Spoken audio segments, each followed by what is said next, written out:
Mesdames et messieurs, bonjour. Merci beaucoup d'être ici aujourd'hui pour les grands entretiens de la RASC.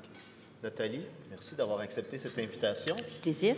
Nous sommes en diffusion web pour Le Devoir. Pour les gens qui seraient à l'extérieur, peuvent nous suivre à ledevoir.com. Ça va être tout simple. On a des questions, plusieurs questions et une période de questions pour le public, évidemment. Je ne prendrai pas tout l'espace et tout le temps. On va se garder une quinzaine de minutes pour que vous puissiez poser vos questions à Nathalie. Nathalie qui est une experte en l'immobilier, tout type d'immobilier, mais plus précisément l'immobilier commercial, locatif, institutionnel. Et lors de nos entretiens préalables, on s'est préparé un peu quand même. Vous m'avez dit que c'était important, vous avez insisté beaucoup sur l'importance de bien comprendre le cycle de l'immobilier. Oui, je pense que ça veut dire? Écoutez, on va finir au mois de juin de cette année le plus long cycle favorable de l'immobilier de l'histoire contemporaine. Ce qui fait qu'en fait, en pratique, il y a beaucoup de gens avec lesquels on travaille, avec lesquels on commerce, qui n'ont connu que cette phase favorable, c'est-à-dire que, comme on le disait à table tout à l'heure, beaucoup de gens pensent que les arbres vont monter jusqu'au ciel. Or, les arbres ne montent pas jusqu'au ciel, même ici au Canada où ils poussent nombreux. Et donc, le principe effectivement de l'immobilier, c'est qu'il y a ainsi une partie favorable du cycle dans laquelle tous les indicateurs et toutes les composantes en fait, qui composent la valeur de l'actif et son positionnement sur le marché sont favorables. On est dans cette phase. Et puis, à un moment donné, on atteint un pic. Et puis là, il y a comme une forme de remise en cause de ces informations. Donc là, il y a plusieurs faits générateurs qui peuvent influencer en fait cela. Ça peut être l'inflation, ça peut être les taux d'intérêt, ça peut être d'autres classes d'actifs qui deviennent plus attractives. Et à ce moment-là, on atteint un palier et puis potentiellement une baisse de cycle. Alors la bonne chose, c'est qu'on ne meurt pas d'un cycle immobilier, mais en revanche, il est très important de s'y préparer. Et à mon sens, et c'est mon expérience effectivement, et la légère expertise que je peux apporter sur la table, c'est que comme mon âge me permet d'avoir vu des hauts de cycle et des bas de cycle, je peux donc témoigner qu'effectivement, quand on est bien préparé, les bons professionnels peuvent même tirer leur épingle du jeu de cette phase-là. Mais seulement les bons professionnels, et je pense que ce sont des phases dans lesquelles il y a une forme de sélection naturelle qui va s'opposer. Si on prend la situation de Montréal, du Québec, du Canada et de l'Amérique du Nord, est-ce que le cycle immobilier est à peu près au même point dans tous ces marchés-là? Oui, et je dirais même qu'il est à peu près au même point dans le monde entier aujourd'hui. Vraiment? Oui, je pense que c'est un grand indicateur, en fait, une grande dominante par rapport au cycle précédent. C'est qu'il y a une forme d'homogénéisation d'un certain nombre de pratiques et aussi de localisation de l'argent, ce qui est une grande, évidemment, caractéristique, en fait, de l'offre et de la demande, qui fait que, contrairement au cycle précédent, il y a une très forte corrélation maintenant d'un certain nombre de marchés. Alors après, ça peut s'étaler un peu dans le temps, ça peut être plus ou moins profond en termes d'impact, mais je pense que la caractéristique de ce cycle par rapport au cycle précédent est que globalement on est tous à peu près à la même enseigne et que ce qu'on peut dire c'est qu'aujourd'hui c'est cher partout. Mais c'est inquiétant. Ça veut dire que quand on va arriver à la fin du cycle, ça va faire mal partout en même temps. La crise immobilière ne sera pas uniquement montréalaise, elle sera mondiale. C'est là où moi, je n'utilise pas le mot de crise. C'est-à-dire que c'est une expression de journaliste. J'ai conscience que ça peut faire lire des lecteurs quand on met ce titre, effectivement, comme accroche. Mais le retournement de cycle ne veut pas dire crise. C'est-à-dire qu'effectivement, dans l'imaginaire aujourd'hui, tout le monde a en mémoire ce qui s'est passé en 2008-2009, qui, je vous rappelle, au départ, était une crise plus financière, en fait, qu'immobilière, et ensuite a eu des répercussions très importantes sur le marché immobilier. Et donc, effectivement, on a eu à la fois une baisse de cycle, mais surtout une très grosse catastrophe économique internationale. Ça n'est pas toujours comme ça. C'est-à-dire qu'il y a d'autres moments où on est passé d'un point très haut à un point moins haut et dans lequel il y a eu une forme de sélection. Ce qui se dit en fait naturellement dans cette phase plus basse du cycle, c'est que au moins, à un moment donné, tout ne vaut pas le même prix partout. Parce que justement, c'est ça qui, à mon avis, matérialise le fait qu'on est dans ce haut de cycle, c'est que, comme je vous le dis, tout est cher et que quel que soit le niveau de risque qu'on encourt, donc que ce soit dans son jardin ou que ce soit dans un pays qu'on ne connaît pas, ça vaut à peu près la même chose. Alors qu'on devrait, si les choses se réétalonnent correctement, on devrait voir revenir ce qu'on appelle, nous, en bon français, des spreads, c'est-à-dire des écarts entre ce qui est peu risqué par rapport à ce qui est beaucoup plus risqué. Et c'est ça qui matérialisera, à mon avis, le retournement de cycle, et pas forcément dans une situation de catastrophe ou de crise mondiale. Je vous entends, là, je vous écoute. On est peut-être plus proche de la fin du cycle que du début. C'est un cycle qui arrive non seulement à maturité, mais qui a excédé toutes les attentes. Écoutez, je vais vous le dire très sincèrement, ça va certainement limiter la gentille présentation que vous avez faite de mon parcours jusque-là. Ça va limiter mon caractère d'experte. Ça fait 3 ans qu'on pense que le cycle est terminé. Ah, moi, ça fait 10 ans, mais vous voyez, mais je ne suis pas un expert. Je dirais que depuis 3 ans, chaque début d'année, on se dit c'est la dernière année. Littéralement. Et puis, on a sauvé, à mon avis, une année. Depuis l'année dernière, on voit qu'on est quand même sur un plateau, c'est-à-dire qu'on voit que les taux sont arrivés à un niveau dans lequel ils ne bougent plus guère. Donc on sent qu'on est sur ce plateau. On n'est pas encore de l'autre côté du plateau, mais on est sur un plateau donc, qui quand même matérialise la fin de cycle. Maintenant, comme dans tous ces scénarios économiques, si on le savait, eh ben, d'abord, on serait peut-être tous à la plage. Et puis, deuxièmement, enfin, ce serait effectivement... Enfin, ce serait, comment dirais-je, totalement artificiel en fait par rapport à la réalité de ce qu'est le marché qui à un moment donné prend le dessus et impose les vraies règles de notre fonctionnement. Donc on ne le saura que quand on sera déjà dans l'autre phase en fait. Très bien. Est-ce qu'il reste encore des opportunités de marché? Toujours. Dans un cycle qui est à la fin, là, si on veut avoir un point d'entrée dans l'immobilier aujourd'hui, on se dirige vers quelle catégorie d'actifs, dans quel marché géographique? Alors, l'enseignement que moi j'ai eu au travers de ces années d'expérience est que tout point d'entrée est possible. Simplement, les règles ne sont pas toujours les mêmes. Et puis, autant, il y a quelques années, on pouvait rentrer à peu près à n'importe quel point du marché, dans n'importe quelle catégorie d'actifs et dans n'importe quelle géographie, c'était gagnant. Aujourd'hui, ça va être beaucoup plus sélectif. Donc, c'est ce que je vous disais, il va falloir vraiment avoir des gens qui savent mieux compter et qui savent précisément bien factoriser la prime de risque qu'ils vont prendre en allant sur tel ou tel marché, en allant sur telle ou telle classe d'actifs. Ça, c'est la première chose. La deuxième chose, c'est que, et c'est là aussi où je parle de cette sélection naturelle, c'est que seuls les acteurs et les investisseurs qui vont être équipés pour faire la bonne analyse de l'environnement macroéconomique, comme on le disait tout à l'heure, de cet équilibre entre l'offre et la demande, qui vont pouvoir effectivement faire des choix pertinents et durables. Parce que n'oublions pas que l'immobilier est un actif illiquide par définition. Et donc, il faut se préparer à devoir assumer ses choix sur des périodes qui sont plus longues que celles qu'on a en tête. Donc, quand on pense faire un coup et qu'on pense faire un aller-retour, quand on est dans la phase ascendante du cycle, vous voyez bien qu'effectivement, quand vous rentrez ici, que vous sortez là, ça marche très bien. Mais quand vous êtes là ou potentiellement de l'autre côté, il faut avoir les reins suffisamment solides pour se dire que si on doit porter l'actif, il faut que toutes ces caractéristiques soient presque parfaites pour attendre un autre moment plus favorable pour le vendre.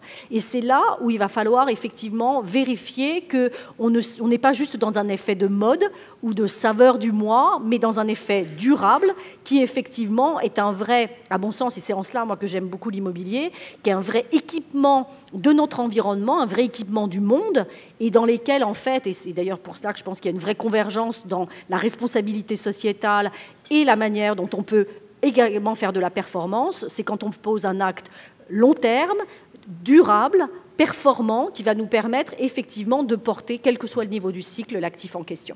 On a un plancher aujourd'hui de gestionnaires de fonds de retraite. On leur présente un portrait qui est plutôt pessimiste ou à tout le moins qui suscite quelques insécurités. Pourquoi devraient-ils avoir de l'immobilier dans leur portefeuille? Alors, moi, comme je vous dis, j'espère que je suis la traduction, l'illustration du fait qu'on peut survivre à différents cycles, c'est qu'en fait, comme je vous le dis, simplement, il faut être, à mon sens, plus attentif, plus sélectif, plus précis dans les critères qu'on va choisir pour faire un investissement. Donc, je pense que c'est un appel, en fait, à faire affaire avec les bons professionnels, à choisir les bonnes contreparties pour être sûr que les actifs qui vont être choisis vont effectivement correspondre à l'ensemble de ces critères. Donc je pense que, contrairement, et je vous dis, je ne l'aurais jamais par définition en tant que professionnel de l'immobilier, même si j'étais intervenue ici il y a 5 ans devant vous, je ne vous aurais pas dit « achetez n'importe quoi, tout va marcher quoi qu'il arrive ». Certainement pas. Mais néanmoins, aujourd'hui, j'appellerais encore à davantage de prudence parce que si je vous disais simplement Acheter de l'immobilier parce que je crois fondamentalement que c'est un bon risque de diversification dans un portefeuille. Et d'ailleurs, beaucoup d'entre nous, à titre personnel, ont de l'immobilier dans leur portefeuille pour ces raisons, pour avoir du rendement courant, pour avoir du rendement durable, pour avoir des actifs tangibles. Donc cette diversification, j'y crois fondamentalement. Simplement, je ne vous dirai pas tous, à la sortie de cet entretien, allez acheter tout et n'importe quoi, vous êtes sûr que vous allez gagner de l'argent. Non, je pense sincèrement que ceux qui vont continuer à appliquer les recettes de ces dernières années aux achats qui vont venir ne vont pas avoir les mêmes résultats. Et il y aura des déceptions. Des déceptions. Vous dites qu'il faut avoir les reins solides également, donc être patient. Il faut envisager un horizon de combien d'années si on met le pied dans l'immobilier à partir de maintenant?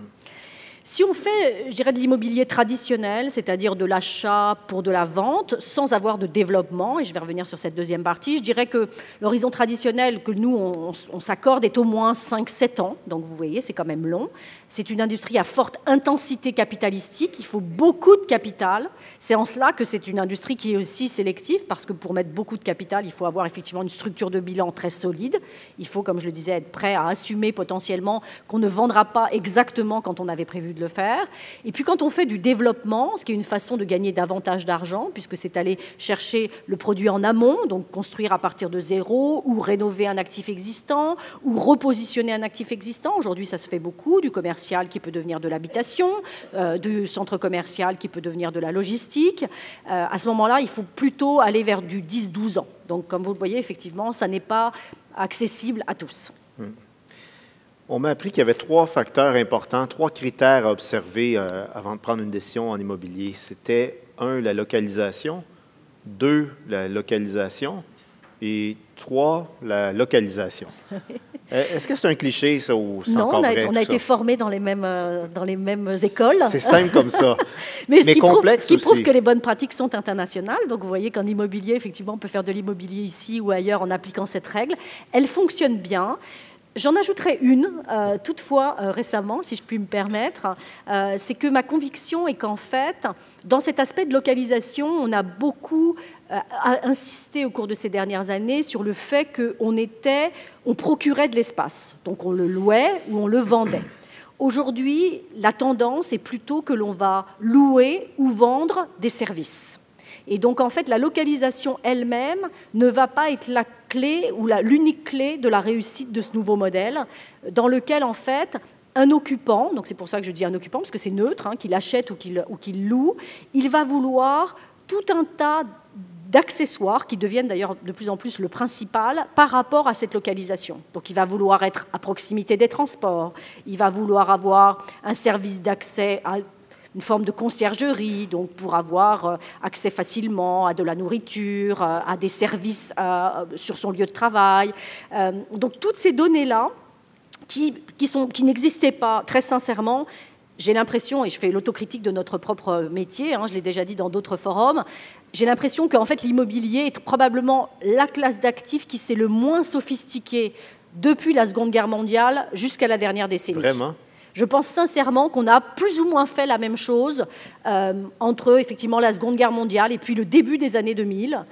Au début des années 2000, il y a eu cette prise de conscience qu'il fallait qu'on donne plus de services et pas seulement des lieux. Et ça, c'est vraiment toute la mécanique qui est en train de se mettre en place et qui va faire que localisation, on pourra peut-être ajouter un 4e critère qui deviendra service. Les services. Mais ça reste toujours important, la localisation. Ça reste fondamental. Enfin, ça reste fondamental pour toutes les raisons qu'on vient d'évoquer, et en particulier dans ce geste durable qu'on essaye de poser. C'est qu'aujourd'hui, vous ne pouvez plus demander à un jeune millénial de passer 1h30 dans les transports pour aller de son lieu de vie à son lieu de travail. Et donc, la localisation reste un critère majeur, mais elle ne sera peut-être plus la même que celle qu'on aurait choisie il y a 10 ans.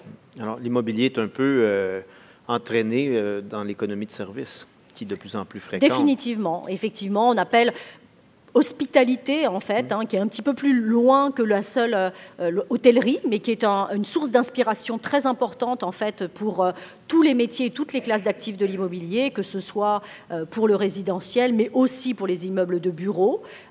Donc, effectivement, cette notion d'hospitalité, d'avoir accès à une offre nourrie de services, une fois de plus, devient était inexistant, devient accessoire et va être le principal, à mon sens, demain.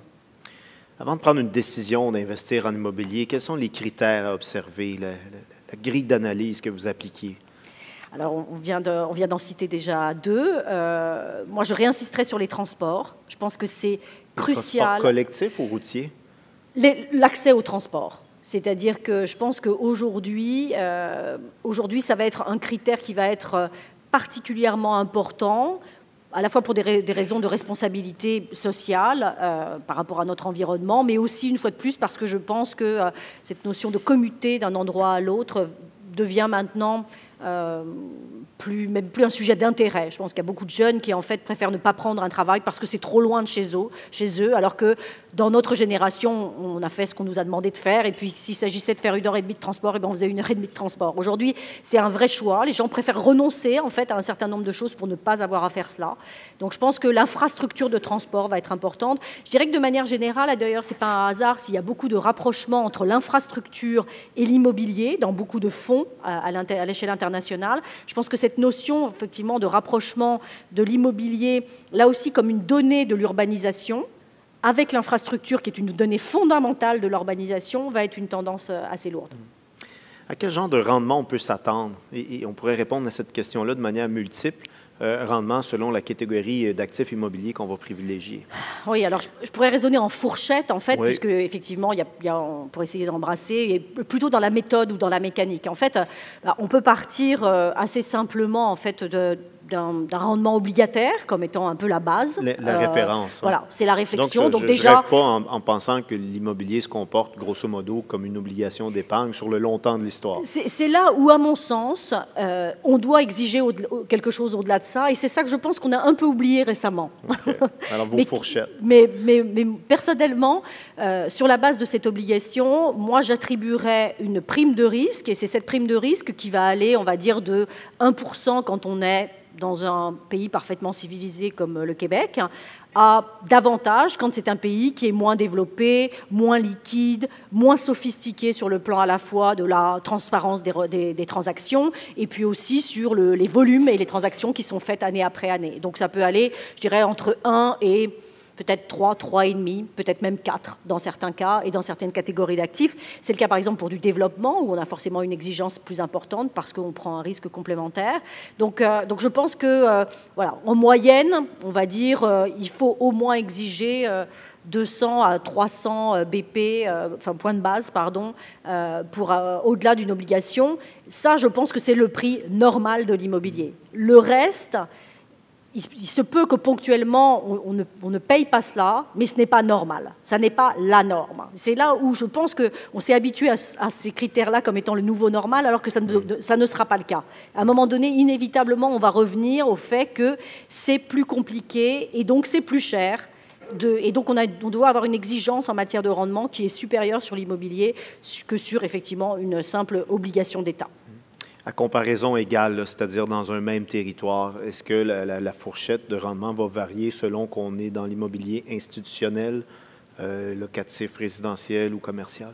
Oui, c'est là où l'offre de la demande, qui est toujours un principe économique qui fonctionne bien, va être un régulateur, parce que c'est ça qui va donner en fait la profondeur de la liquidité, et la liquidité est un facteur d'acceptabilité d'un rendement plus faible. C'est-à-dire que moins le marché est liquide, plus on doit être exigeant sur la prime de risque qu'on doit acquérir.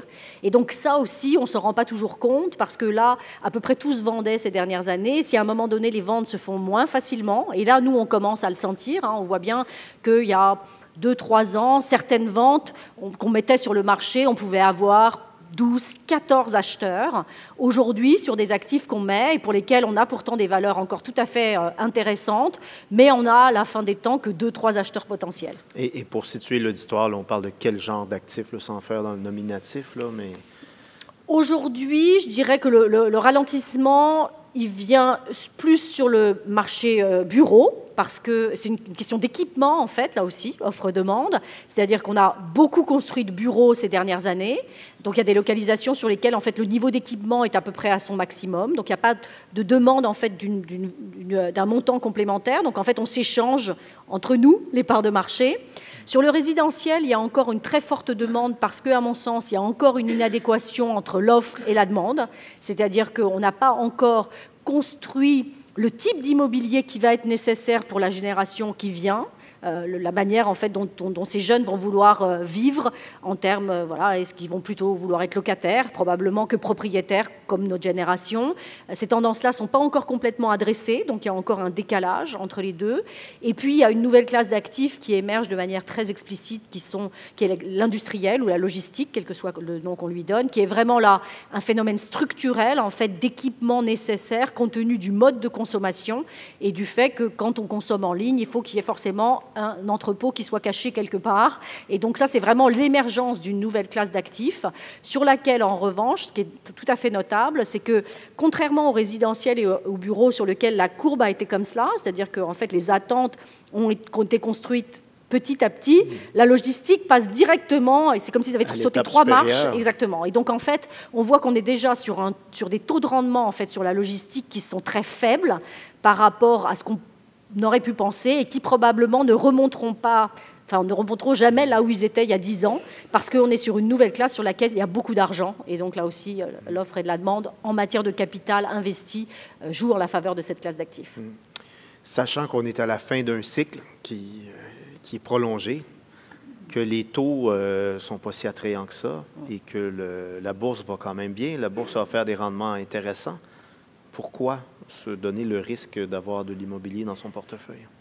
La fin de l'année nous a montré que la bourse pouvait être fragile et qu'en fait, les certitudes qu'on pouvait avoir sur un mois pouvaient se retourner de manière assez violente sur le mois suivant.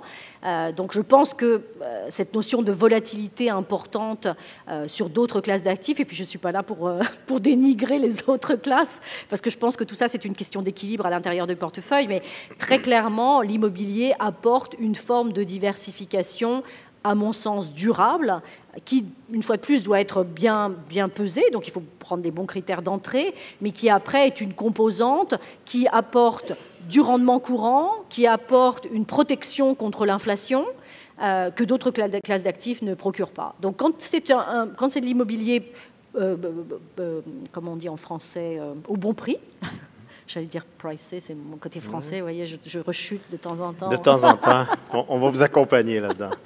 Donc, quand c'est de l'immobilier qui est au bon prix à l'intérieur d'un portefeuille, il apporte cette notion un peu d'encre, de lestage à l'intérieur d'un portefeuille de rendement bien pensé, qui, à mon avis, une fois de plus, quelle que soit la position du cycle, fait du sens. Parce que moi, je ne voudrais pas qu'à l'issue de cet entretien, tout le monde soit très déprimé en se disant bon, « OK, pas d'immobilier avant longtemps ». Non, je pense qu'il y a beaucoup de choses à faire dans cette classe d'actifs aujourd'hui. Et quand on rentre aujourd'hui, on peut rentrer au bon prix, dans la bonne localisation, avec les bons facteurs en fait, de croissance possibles. Il y a des points d'entrée. Est-ce que ça veut dire qu'il faut élargir ses horizons puis chercher au-delà de Montréal? Alors, nous, c'est ce qu'on a fait, comme vous le savez. Hein. On aime à dire que voilà, on est parti du Québec, qui est vraiment notre berceau. On est allé au Canada parce que ça nous a offert d'autres horizons. Et puis, on est arrivé à un point en fait, du développement de notre portefeuille qui aujourd'hui atteint 65 milliards de dollars, dans lequel, là aussi, nous-mêmes, il faut qu'on construise notre propre diversification. Comme vous le savez, hein, dans l'organisation de la Caisse de dépôt et placement du Québec, chaque portefeuille a son rôle. Donc, nous, on nous demande de faire que de l'immobilier.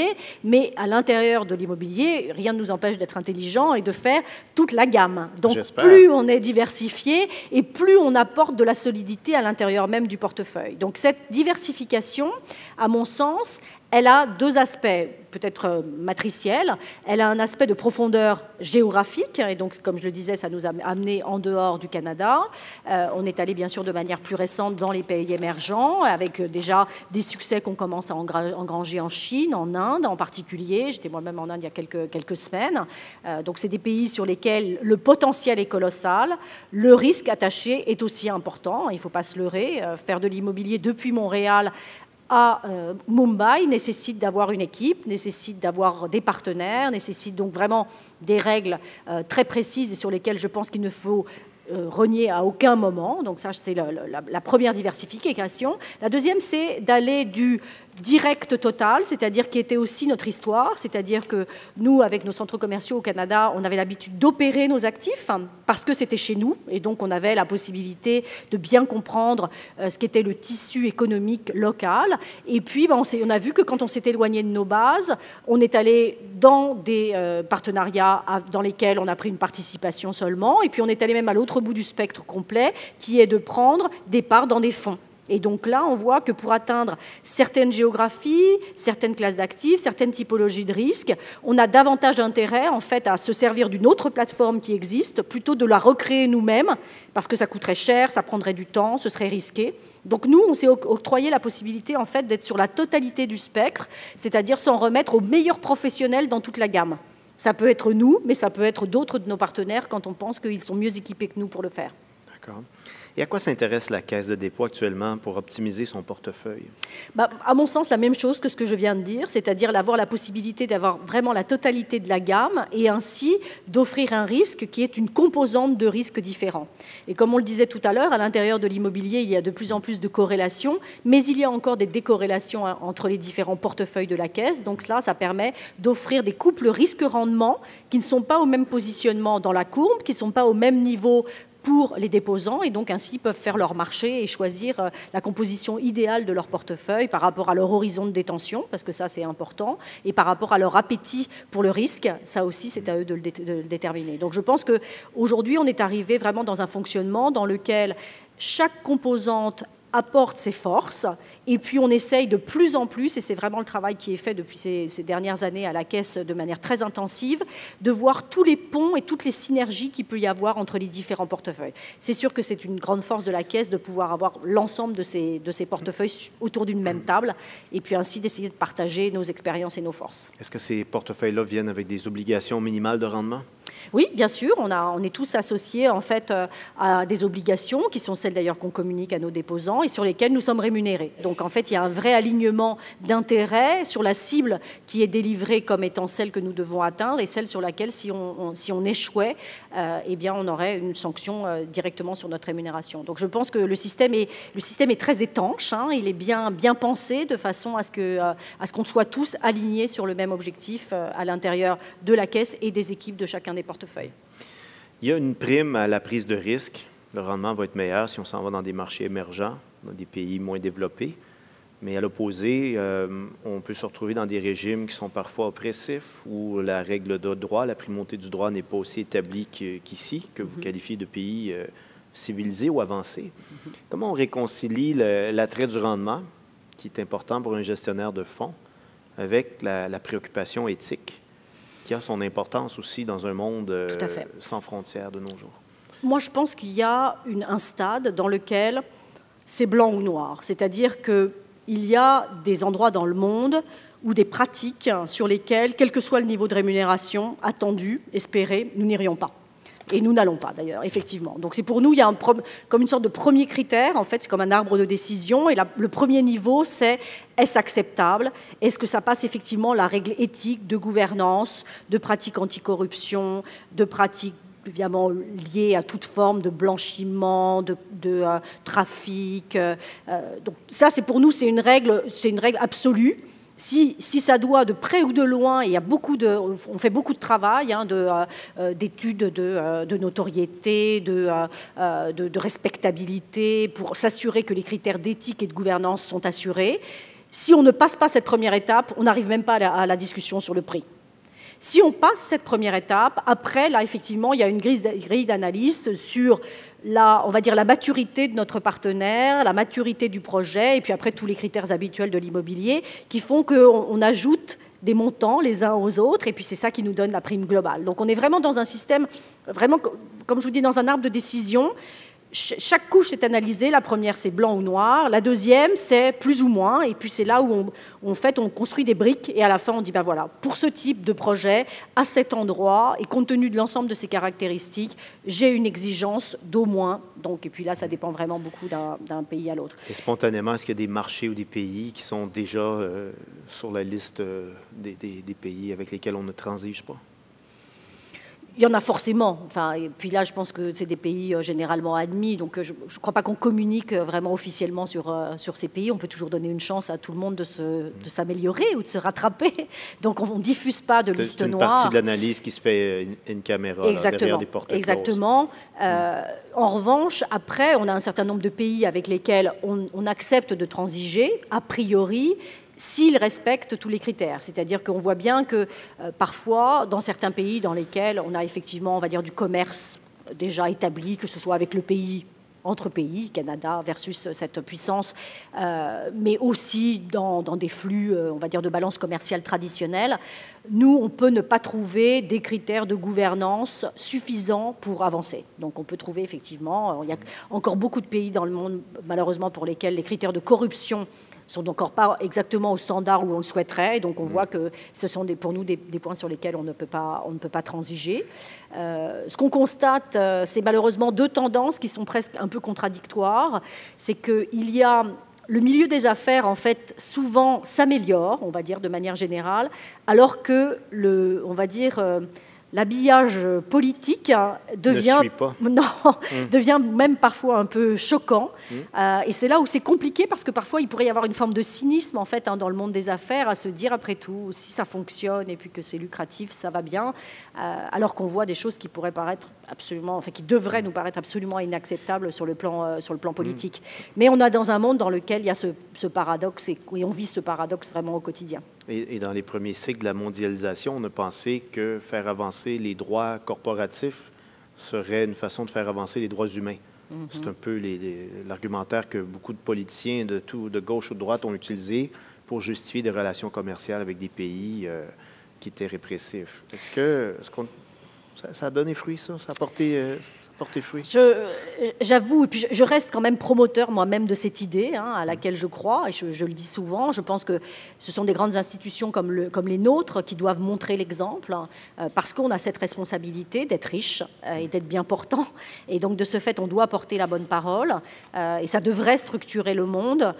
J'aimerais le croire, et je continue, je vous dis, à le promouvoir, mais malheureusement, puis je ne vais pas citer de situations spécifiques, parce qu'une fois de plus, je veux stigmatiser personne, mais on touche quand même dans certains pays un peu la limite de cela, et on voit qu'il y a d'autres facteurs qui rentrent en ligne de compte et qui ne sont pas aussi rationnels que ce qu'on voudrait mettre dans la partie économique. Mais il ne faut pas se relâcher. C'est pas parce que ça n'a pas marché dans tous les cas qu'il faut abandonner. Ça, ce serait beaucoup trop facile. Et donc, notre ambition doit toujours être aussi haute et toujours d'essayer de montrer le meilleur exemple. Je pense, et puis c'est d'autant plus facile pour moi que comme chacun l'entend, je ne suis pas québécoise depuis longtemps. Ça fera bientôt 4 ans que je suis arrivée ici. Et moi, je porte vraiment la signature québécoise comme, j'espère, le meilleur ambassadeur possible, parce que j'ai trouvé ici une forme d'éthique et d'exigence qui reflète vraiment l'ambition de cette nation, pas seulement ici, mais à l'international, et que donc il faut avoir toujours en tête cette mission et cette hauteur de vue, même si parfois il y aurait des voies plus faciles pour arriver à ses fins. Je pense qu'il faut garder cela, ça doit être notre exigence, en tout cas moi c'est celle que j'essaye de promouvoir. L'économie, c'est une science inexacte, mais ne gâchons pas notre plaisir pour autant et essayons de faire des prédictions malgré tout.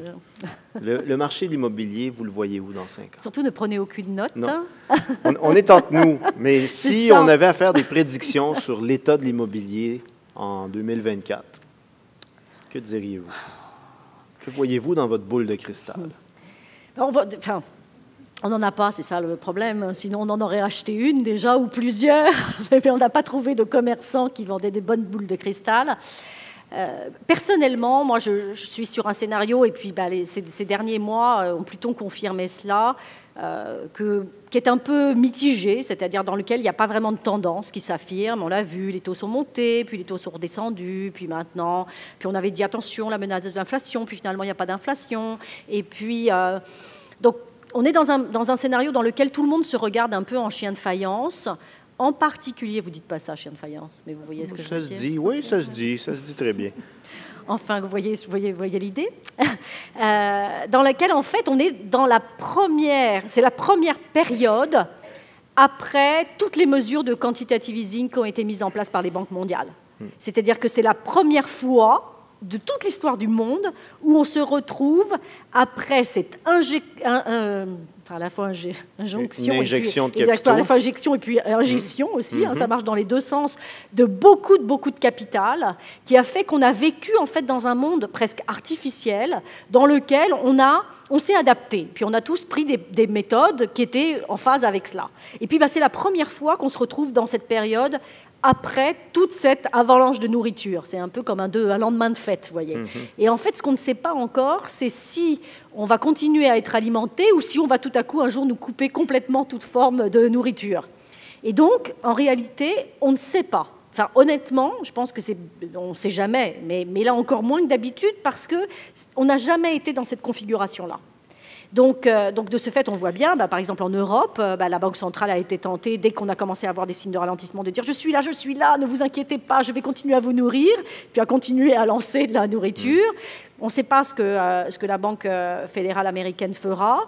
Ce qu'on voit, c'est qu'on est aussi dans une période très particulière qui est liée aux élections qui arrivent aux États-Unis et qui font qu'il y a probablement quelque chose qui est un peu entretenu par le gouvernement actuel pour maximiser ses chances de réélection. Donc, peut-être qu'à un moment donné, on va se réveiller aussi un peu violemment après ces élections, parce que là, on sera aussi maintenu dans une espèce de perfusion un peu de cannabis, pour rester dans les couleurs locales, qui fait que, oui, rien n'est si grave. Et d'ailleurs, on le voit bien, la rapidité avec laquelle la bourse est revenue en début d'année, en disant non, mais finalement, les nouvelles ne sont pas si mauvaises, revenons vite là où on était. Donc en fait, il y a des réflexes un peu bizarres qui sont en train de se faire, ce qui fait que moi, je crois qu'on va rester dans cette période où on ne va pas savoir.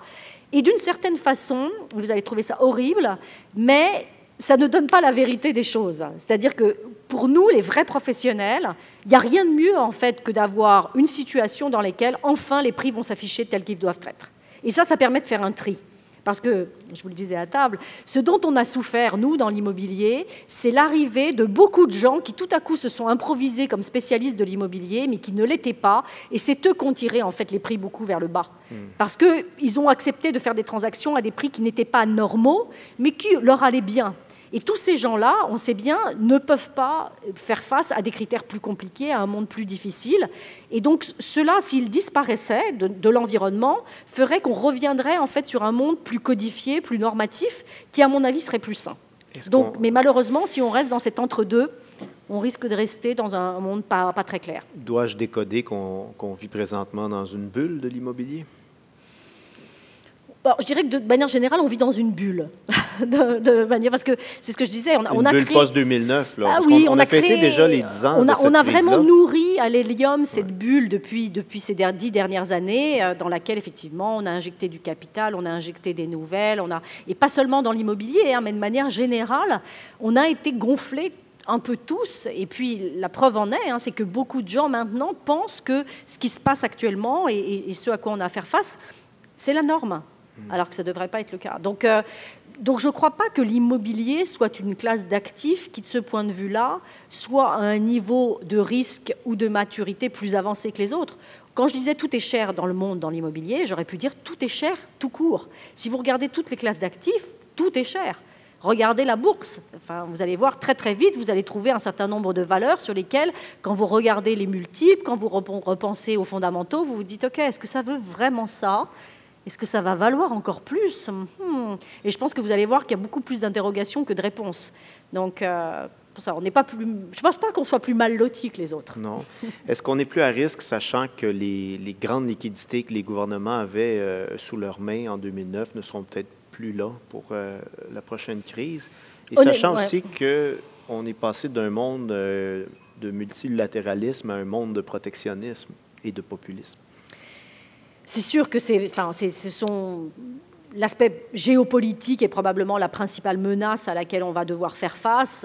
Maintenant, là aussi, et puis on peut le savoir qu'a posteriori, on a toujours l'impression, quand on est dans une situation donnée, qu'elle est comme la pire qu'on ait jamais connue. Mais quand on regarde, en fait, depuis l'après-guerre, pour le coup, on est quand même sur une courbe plutôt favorable d'équipement du monde, d'accès à la sortie de la pauvreté d'un certain nombre de nos concitoyens à travers le monde. Donc on est quand même dans une phase de développement. quand même, il faut le reconnaître. Donc on a tendance, une fois de plus, à penser que c'est pire que ça n'a jamais été, mais il y a beaucoup de raisons pour lesquelles il y a toute une liste de raisons pour lesquelles on pourrait se dire non, c'est mieux. Et du point de vue de l'immobilier, et vous m'invitez pour en parler, alors j'en profite, je pense que par exemple, on est dans une situation de professionnalisation et de transparence totalement inédite. C'est-à-dire que si vous rentriez dans l'immobilier il y a 15 ans, pour avoir des données, des statistiques, des informations, c'était pas simple, et puis beaucoup de gens cultivaient une sorte de mystère. Aujourd'hui, si vous voulez vous pouvez avoir l'information sur toutes les transactions qui sont faites partout dans le monde. L'information est disponible instantanément. Donc il y a une transparence et un professionnalisme, et ça, c'est la contrepartie de beaucoup de capital qui a été injecté, c'est qu'effectivement, il y a une institutionnalisation de la classe d'actifs qui garantit beaucoup plus de sécurité sur la manière dont les transactions sont faites. Globalement, à travers le monde, on a quand même atteint un niveau de sécurité dans l'ensemble des investissements et des placements qui est une fois de plus inédit depuis la guerre. Donc tout n'est pas sombre. Tout n'est pas sombre. Est-ce qu'il y a des variables socio-démographiques ou politiques que vous surveillez davantage que d'autres? Oui, définitivement, justement, la démographie. Pour nous, voilà, nous, on cherche à équiper le monde, donc il faut savoir où les gens vont être pour effectivement répondre à leurs demandes. Donc c'est vraiment le facteur essentiel en fait, de notre analyse. Toutes nos analyses reposent initialement sur la démographie. Où vont être les gens? Alors, je vous pose la question que vous allez me poser, parce que vous pouvez aller me chercher dans une des formes de contradiction. J'y pensais cette nuit, vous voyez, en préparant cet entretien. C'est qu'aujourd'hui, par exemple, on n'est pas actif en Afrique, alors que vous allez me dire que l'essentiel des gens qui vont naître demain vont naître sur le continent africain.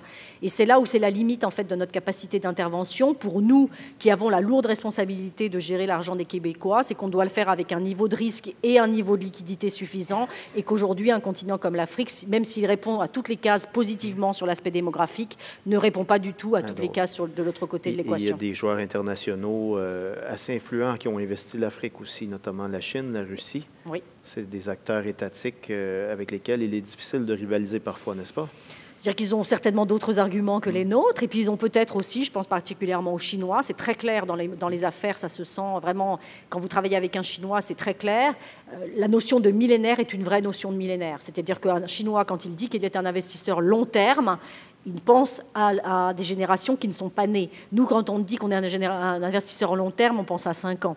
Donc on est en total décalage. Et donc pour les Chinois, investir l'Afrique, c'est pour probablement le siècle suivant.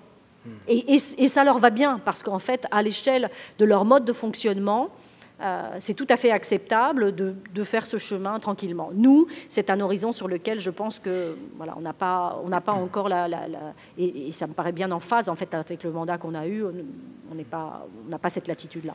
Plus près de nous, il y a deux cohortes qui vont influencer grandement l'immobilier dans des trajectoires opposées. Les milléniaux, qui sont la plus grosse génération depuis celle des boomers et qui arrivent à maturité dans la force de l'âge avec un pouvoir d'achat et des préoccupations différentes. Et de l'autre côté, les boomers qui s'en vont vers la retraite et qui cherchent d'autres types de placements, d'autres types de modes de vie. Comment ces deux catégories-là vont influencer les décisions d'affaires en immobilier? Ça, c'est une autre influence démographique, parce que c'est pas une question de nombre, mais une question qualitative, on va dire. Donc c'est sûr que tout l'équipement de la population vieillissante est un enjeu fondamental. Je pense qu'il n'y a pas aujourd'hui dans nos pays développés un pays qui se pose la question de savoir comment on va cohabiter avec une génération qu'on appelait les seniors, qui maintenant sont une génération qui est vraiment grandissante en termes de taille. Donc tout cet aspect-là d'équipement, du tout médical au médical légèrement, la vie en communauté, ça d'ailleurs c'est un vecteur qui en fait traverse les générations, puisque cet aspect communautaire qu'on trouve effectivement chez les seniors, on le trouve aussi chez les milléniaux.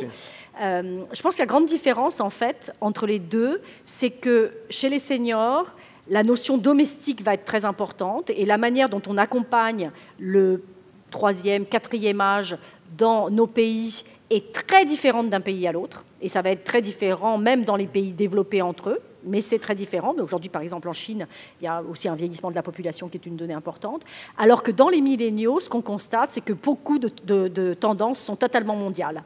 C'est-à-dire qu'il y a une tendance à l'homogénéisation à l'intérieur des milléniaux qu'on ne voit pas du tout chez les seniors. Donc nous, on voit très bien... Dans leurs attentes. Exactement, dans leurs attentes, parce qu'il y a eu un vrai phénomène de globalisation. Et puis vous, dans votre métier, vous avez participé en fait à cet accès immédiat de l'information où qu'elle soit dans le monde, ce qui fait qu'il y a une vraie notion en fait de chute des frontières pour beaucoup de ces jeunes, et pas seulement les jeunes privilégiés, mais même des gens qui simplement parce qu'ils ont accès à cette information sont de fait ouverts sur ce qui se passe ailleurs. Et donc il y a une vraie tendance à une forme d'homogénéisation. Donc c'est amusant de voir que sur deux tendances démographiques qui vont influencer beaucoup la manière dont nous on va... et des valeurs semblables. Exactement, exactement. Est-ce que c'est bien ou pas? Philosophiquement, on pourrait se poser la question, est-ce que ça va nous aider, nous, dans nos métiers? Très certainement. Et avant de passer à la période des questions, j'en aurai une dernière dont on ne parle pas, mais qui est sur toutes les lèvres par les temps qui courent, c'est l'environnement. Oui. Est-ce que l'immobilier a dans son champ de vision et de préoccupation l'environnement et comment ça se traduit? Je pense que je l'ai adressé en fait à différents moments, peut-être par différents adjectifs qui étaient autour de l'environnement. Donc cette notion de durabilité, cette notion d'équipement du monde, cette notion d'urbanisation, cette question de responsabilité sociétale. Comme je le disais, évidemment, ça nous anime au quotidien. Le bâtiment est un consommateur de carbone important dans le monde, donc c'est très important pour nous de nous sophistiquer en la matière. On a une grosse pression des pays moins riches en énergie que le Canada pour aller dans cette voie, puisque d'autres ont déjà dû aller dans la voie en fait, du verdissement de leur patrimoine pour des raisons simplement économiques. Donc, je pense évidemment, moi je viens d'Europe, c'est des sujets sur lesquels on est obligé de se pratiquer depuis un long moment par défaut d'énergie. Mais on le voit ici, il y a une vraie prise en compte effectivement de cette responsabilité. C'est totalement évident dans l'acte d'urbanisme, puisque quand vous construisez un immeuble, vous le construisez pour plusieurs dizaines d'années, voire pour plusieurs centaines d'années, et donc il faut avoir conscience effectivement de ce que vous allez laisser comme héritage. Donc il faut avoir cette responsabilité, elle est personnellement chevillée au corps. Une fois de plus, c'est ce qui m'a fait aller vers l'immobilier, c'est ça que j'aime dans ce métier, mais c'est aussi une grande responsabilité qui est attachée à cela. Donc pour moi, ce n'est pas seulement l'aspect environnemental sur le plan de la consommation de l'énergie et du geste sur la planète, mais c'est aussi la manière dont cela va structurer les relations humaines. Et tout cela, à mon sens, et je l'ai déjà dit à plusieurs moments, et donc c'est vraiment ce que je pense fondamentalement, est une convergence vers une même performance à long terme. Donc on ne renonce pas en étant plus lié à l'environnement. Au contraire, on se donne une plus grande chance de s'inscrire plus durablement et donc avec une performance plus importante attachée aux gestes qu'on pose. Donc c'est en cela que je pense, là aussi, qu'on peut aller plus vite dans une forme d'adéquation entre le placement et les besoins du monde. Je pense que l'immobilier est un vecteur qui est tout à fait favorable à cela. Intéressant. Est-ce que nous avons des questions?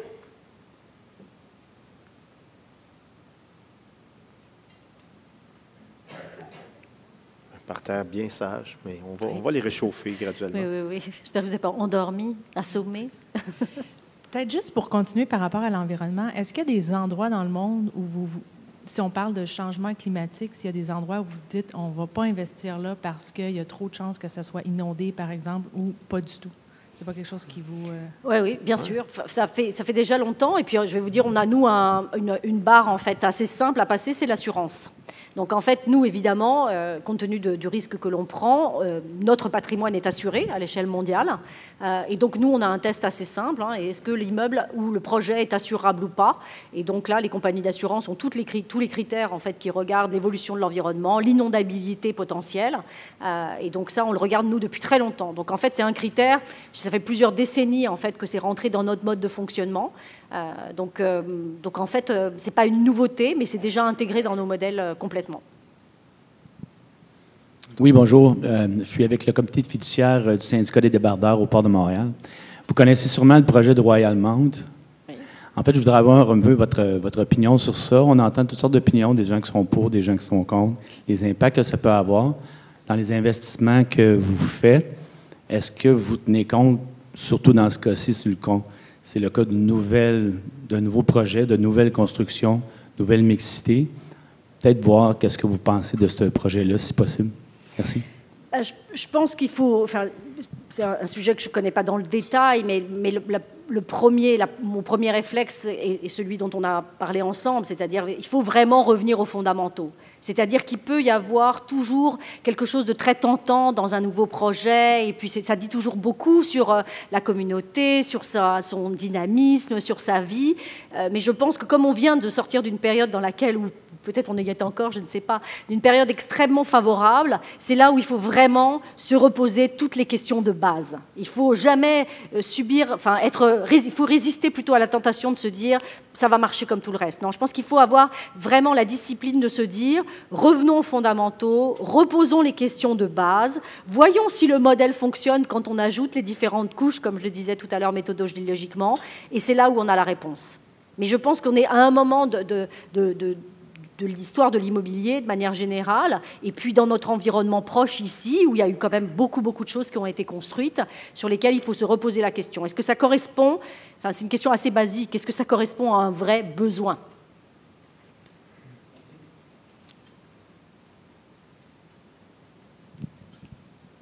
D'autres questions? J'aimerais que vous nous parliez un peu de vos perspectives ou de la transformation du secteur du commerce de détail et comment c'est perçu dans l'ensemble du portefeuille de la Caisse. C'est un secteur qui est effectivement en train de se transformer, donc ça ne commence pas maintenant, ça a commencé déjà depuis plusieurs années. Là, pour le coup, il y a des différences assez importantes d'un pays à l'autre, puisqu'en fait, le degré d'équipement, à la fois en nombre de centres commerciaux existants, et puis la rapidité du passage au e-commerce a été très différent d'une géographie à l'autre. Je prends par exemple l'exemple le plus extrême aujourd'hui, c'est la Chine, qui a probablement passé 10 ans, en fait, donc il y a vraiment un phénomène de saut de grenouille d'une génération à l'autre, dans lequel, en fait, ils ne sont pas passés par les phases intermédiaires par lesquelles nous sommes passés. Donc, en fait, on a déjà un bon échantillon, en fait, du fait que, je le disais à une réunion il n'y a pas longtemps avec nos collègues, le futur est déjà arrivé quelque part, en fait. Donc, c'est une chance, parce qu'on peut déjà tester comment ça se passe vraiment. Donc ça, ce sont des bons enseignements qu'il faut qu'on tire sur la manière dont, inévitablement, nos propres centres commerciaux dans des pays plus développés vont évoluer. Ma conviction est qu'il va y avoir une réallocation des moyens, c'est-à-dire qu'il y a deux formes d'équilibre qui sont en train de se placer. Il y a l'équilibre entre le commerce physique et le e-commerce, et puis on voit que là, c'est un peu comme le coworking, il y a eu 180 degrés, c'est-à-dire qu'on est passé de tous les bureaux fermés à tous les bureaux ouverts, et puis on est en train de venir un peu au milieu. Sur le commerce, c'est pareil. C'est-à-dire qu'on a pensé que tout allait devenir électronique et puis que tout allait fermer. Puis il y a pas mal d'enseignes qui sont en train de se dire, d'ailleurs on le voit bien, Amazon, j'ai aussi besoin d'endroits physiques pour en fait être la vitrine de ce que je fais en électronique. Donc on est quelque part là, dans une forme de rééquilibrage.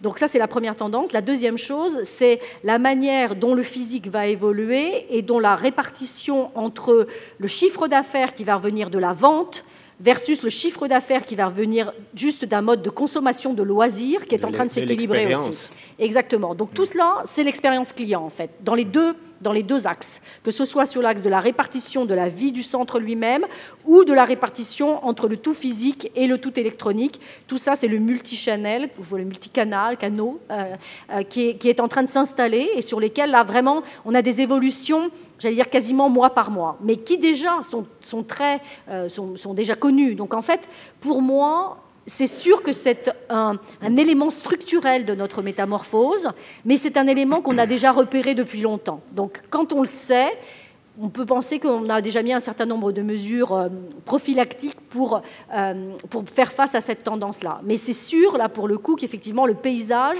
sera différent. Il y aura probablement plus d'argent à certains endroits. Donc, je pense que il y a certains centres qui vont devenir encore plus dominants. Et puis d'autres qui vont simplement évoluer et aller vers d'autres modes en fait, de fonctionnement, donc voire sortir complètement du paysage. Alors, c'est la mort du petit centre d'achat et le triomphe du méga Carrefour. C'est pas forcément la mort du petit centre d'achat, parce que ça dépendra, puis on va revenir, vous voyez que votre adage localisation va fonctionner, c'est qu'on voit aussi qu'il y a certains petits centres d'achat, donc c'est pas qu'une question de taille, mais une fois de plus une question d'adéquation au mode de consommation, qui sont parfaitement adaptés.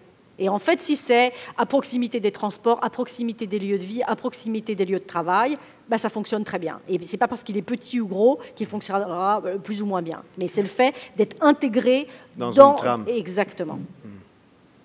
Avons-nous d'autres questions? C'est un public d'une grande sagesse. Oui, j'espère qu'effectivement, nous ne les avons pas assommés. J'en profite parce que je n'ai pas pu le faire en introduction, mais en tout cas, je voulais vous dire que j'étais très honorée d'avoir pu partager la tribune avec Brian aujourd'hui et puis d'avoir été reçue par la RASC. C'est très important pour Ivanhoe Cambridge et puis pour la Caisse d'avoir l'occasion de parler de son savoir-faire et j'espère que vous avez passé, malgré votre grand silence, un moment pas trop long et pas trop pénible. Et on vous remercie. Nathalie Paladichev, merci beaucoup. Merci. Bien, au nom